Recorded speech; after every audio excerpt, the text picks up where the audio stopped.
No início do século XX, o Brasil era um país marcado pela desigualdade. Enquanto grande parte da população vivia na pobreza, um pequeno grupo de homens acumulava enormes fortunas. Conhecidos como Barões do Café, eles controlavam a produção e exportação do café brasileiro para a Europa e Estados Unidos. O crescimento desse comércio trouxe riqueza gigantesca para essa elite e transformou completamente a economia e o futuro do Brasil. As regiões de São Paulo, Minas Gerais e Rio de Janeiro se tornaram o centro dessa produção. Grandes fazendas começaram a dominar o interior do país. Essas propriedades eram enormes. Algumas eram tão grandes que pareciam pequenas cidades.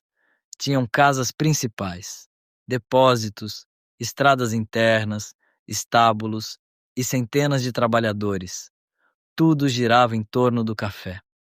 O dia começava antes do nascer do sol e terminava apenas no fim da tarde. A produção nunca parava. Com o crescimento dessa riqueza, os barões do café passaram a controlar não apenas a economia, mas também grande parte da política do país. Eles se tornaram figuras extremamente influentes. Nada importante acontecia sem a participação dessa elite. Com tanto poder e dinheiro, começaram a viver de forma luxuosa, como se fossem reis dentro do próprio Brasil. As residências desses homens ficavam nas áreas mais nobres das cidades, especialmente em São Paulo. A Avenida Paulista, naquela época, era completamente diferente do que é hoje. Era uma rua silenciosa, arborizada e cheia de mansões luxuosas. Carruagens passavam lentamente. O ambiente era calmo, elegante e extremamente sofisticado. Cada família rica queria construir a casa mais impressionante da cidade. As mansões eram inspiradas na Europa, principalmente na França e Itália. Não eram apenas casas, eram símbolos de poder. Dentro delas havia lustres de cristal importados, mármore europeu, móveis de luxo e salões gigantescos. Dentro dessas mansões, a vida era marcada por festas luxuosas e eventos sofisticados. A música clássica preenchia os salões enquanto convidados da elite conversavam sobre negócios, política e sociedade. Empregados trabalhavam o dia inteiro para manter tudo perfeito, garantindo o conforto absoluto dos donos da casa. A elite brasileira também imitava fortemente a cultura europeia. Falar francês era considerado sinal de status e educação. Viajar para Paris era símbolo máximo de prestígio. Muitos filhos de famílias ricas estudavam na Europa e voltavam com hábitos completamente europeus. Mas enquanto a elite vivia no luxo, a realidade da maior parte da população era completamente diferente. Nas fazendas de café, milhares de trabalhadores enfrentavam jornadas longas e extremamente cansativas.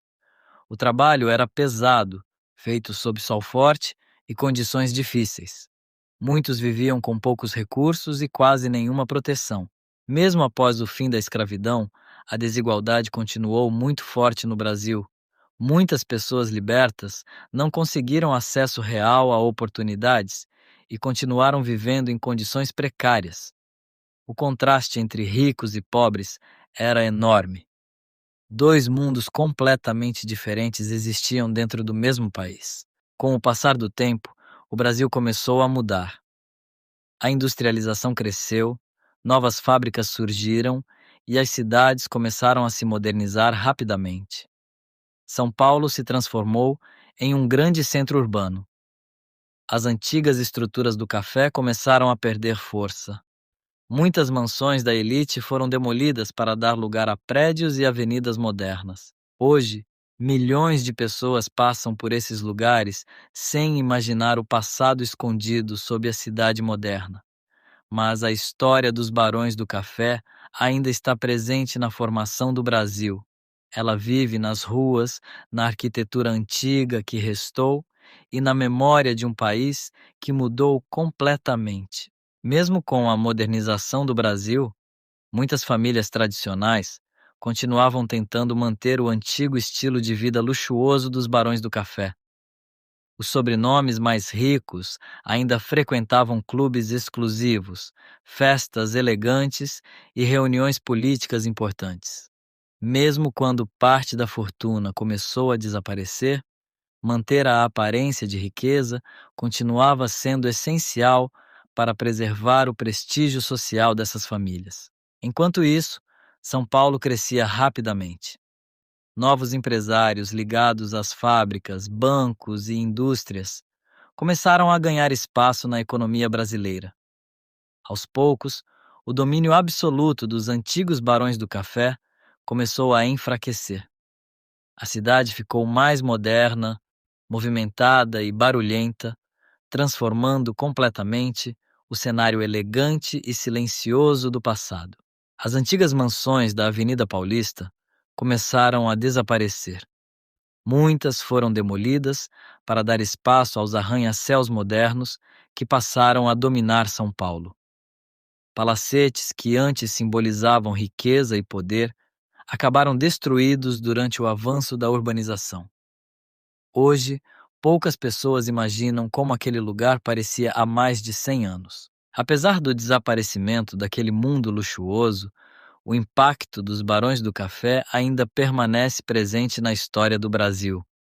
Eles ajudaram no crescimento econômico do país, financiaram ferrovias e influenciaram a política durante décadas. Mas também representaram uma época marcada pela desigualdade extrema e concentração de poder nas mãos de poucos homens. Hoje, milhões de pessoas caminham pela Avenida Paulista sem imaginar que aquele lugar já foi ocupado pelas famílias mais poderosas do Brasil. Debaixo dos prédios modernos ainda permanecem as marcas silenciosas de uma época marcada por riqueza extrema, luxo exagerado e profundas desigualdades sociais que ajudaram a moldar o Brasil moderno.